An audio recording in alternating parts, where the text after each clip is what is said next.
दोस्तों, legal and legal में एक बार फिर से आपका स्वागत है। सुप्रीम कोर्ट द्वारा उन लोगों के लिए एक नई सौगात दी गई है, उनको एक तोहफा दिया गया है जो लोग काफ़ी अरसे से जेलों में बंद हैं, कन्विक्शन हो चुका है, 10 साल या 15 साल से ज़्यादा उनको जेलों में हो गए हैं। जी हाँ, मैं बात कर रहा हूँ उत्तर प्रदेश सरकार द्वारा pre mature release of prisoners policy 2018 के बारे में।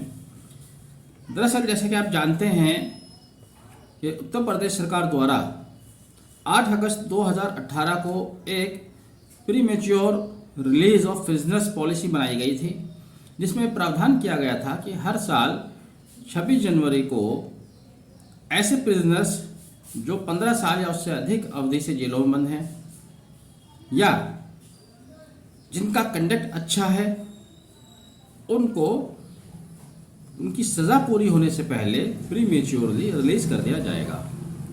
यह पॉलिसी उत्तर प्रदेश सरकार द्वारा गवर्नर महोदय के अप्रूवल द्वारा पास की गई थी, लेकिन बाद में वर्ष 2020 में इस पॉलिसी में एक संशोधन किया गया, जिसमें दूसरी शर्तों के साथ साथ एज क्लॉज को इंसर्ट किया गया।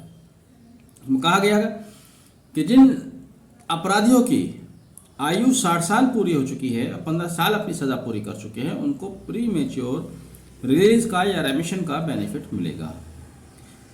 उत्तर प्रदेश सरकार द्वारा किए गए इस अमेंडमेंट को सुप्रीम कोर्ट के समक्ष चैलेंज किया गया और फिर अगस्त 2022 में इसी पॉलिसी में फिर से संशोधन किया गया।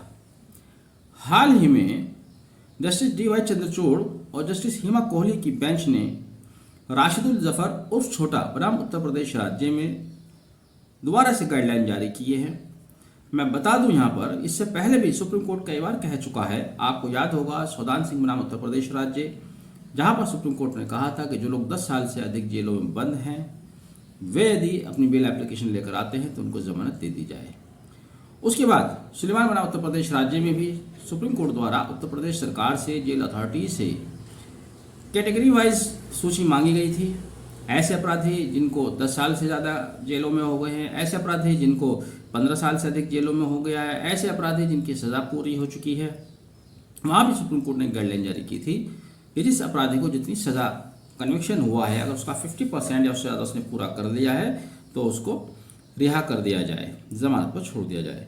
अब सुप्रीम कोर्ट ने फिर से गाइडलाइन जारी की है। बार बार कहने के बाद भी कई बार ऐसा हो रहा है कि उत्तर प्रदेश सरकार द्वारा सुप्रीम कोर्ट द्वारा जारी किए गए गाइडलाइन को उसी तरह से फॉलो नहीं किया जाता।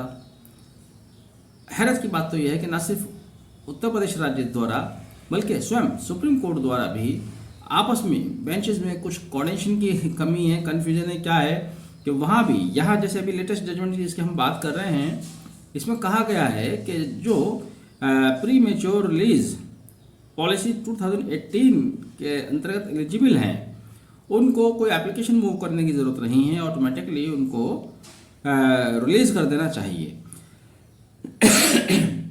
वहीं दूसरे ऐसे भी मामले हैं जहाँ पर अपराधियों की सज़ा भी पूरी हो चुकी है या 15 साल से अधिक उनको जेल में हो गए हैं, तभी राज्य सरकार उनको छोड़ने के लिए तैयार नहीं है।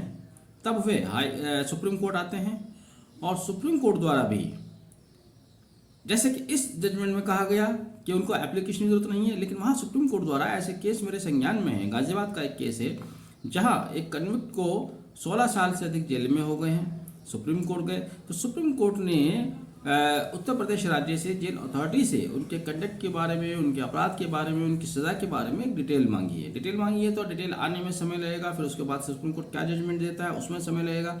जबकि जिस वर्तमान जजमेंट की हम चर्चा कर रहे हैं उसमें सुप्रीम कोर्ट ये कहता है, पहले भी ये कहा है कि उनको बिना एप्लीकेशन के, अगर वो अप्लाई नहीं करते हैं तो भी ऑटोमेटिकली उनको रिलीज कर दिया जाए। अब फिर से सुप्रीम कोर्ट ने राशिदुल जफर और छोटा बनाम उत्तर प्रदेश राज्य में इसी बात को दोहराया है। कहा है कि जो लोग एलिजिबल हैं उनको बिना एप्लीकेशन मूव किए भी उनकी लिस्ट बनाई जाए और उनको खुद ऑटोमेटिकली छोड़ दिया जाए। इस काम के लिए उन्होंने डिस्ट्रिक्ट लीगल सर्विसेज अथॉरिटीज़ को कहा है कि वो ऐसे लोगों की सूची बनाए। मैं यहाँ पर ये भी बता दूँ, 512 लोगों की सूची पहले राज्य सरकार द्वारा दी जा चुकी है। इस निर्णय का बेनिफिट उनको तो मिलने ही वाला है, लेकिन इसके अलावा भी ऐसे अपराधी जिनको 15 साल जेल में हो गए हैं सज़ा को, कन्विक्शन हुए, या ऐसे अपराधी जिनकी बेल पेंडिंग है ट्रायल चल रहा है, अभी ट्रायल कंप्लीट नहीं हुआ, लेकिन 10 साल या उससे ज़्यादा जेल में हो गए हैं। ऐसे अपराधी सौदान सिंह वाले मामले में जिसमें कहा था कि जिनको कुल सज़ा का 50% ज़्यादा हो गया है, उनको इस सुप्रीम कोर्ट के निर्णय का बेनिफिट मिलने वाला है। ज़रूरत है इस बात की कि राज्य सरकारें, जेल अथॉरिटीज़ और DLSA जिसको सुप्रीम कोर्ट ने जिम्मेदारी सौंपी है, वह इसमें कोऑपरेट करें।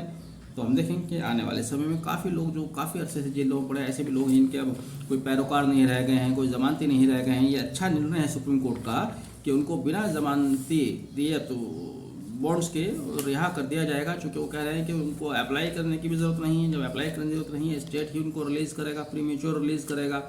तो एक और तो जेल के ऊपर से बर्डन कम होगा, दूसरी ओर से जो लोग काफ़ी समय से जेलों में बंद हैं उनको भी एक बड़ी राहत सुप्रीम कोर्ट द्वारा दी जा रही है। आपने वीडियो आखिर तक देखा, बहुत बहुत धन्यवाद। पसंद आया तो दूसरों की जानकारी के लिए इसको आगे भी शेयर कीजिएगा। चैनल सब्सक्राइब नहीं किया तो सब्सक्राइब कीजिएगा। Thank you, have a nice day. अगर आपको नजर लग जाए तो आप अपनी नजर खुद उतार सकते हैं। किसी भी तरीके का सुपरस्टिशन फॉलो करने की जरूरत नहीं है। नजर उतारने का सही तरीका ये है, रात को सोने से पहले सूरह इखलास, सूरह फलक और सूरह नास 3-3 बार पढ़कर अपने ऊपर फूंक लें। ये हुजूर सल्लल्लाहु अलैहि वसल्लम की सुन्नत है और ऐसा करने से हर तरीके की जेलसी, बुरी नजर और काले जादू से बचा जा सकता है। आयतल कुर्सी पढ़ें, क्योंकि जो भी आयतल कुर्सी पढ़ता है अल्लाह उसे प्रोटेक्ट करता है और अपने हिफ्ज़ो अमान में रखता है। सूरह बकरा की आखिरी 2 आयतें पढ़ें। जिस घर में भी सूरह बकरा पढ़ी जाती है उस घर में शैतान दाखिल नहीं होता। नजर उतारने की एक खास दुआ है जिसको आप पढ़ सकते हैं। आपको कोई चीज नुकसान नहीं पहुंचा सकती जब तक अल्लाह न चाहे। अल्लाह हर तरीके के बुरे इंसान, शैतान और जिन से ज्यादा पावरफुल है। Allah is your protector and he will protect you.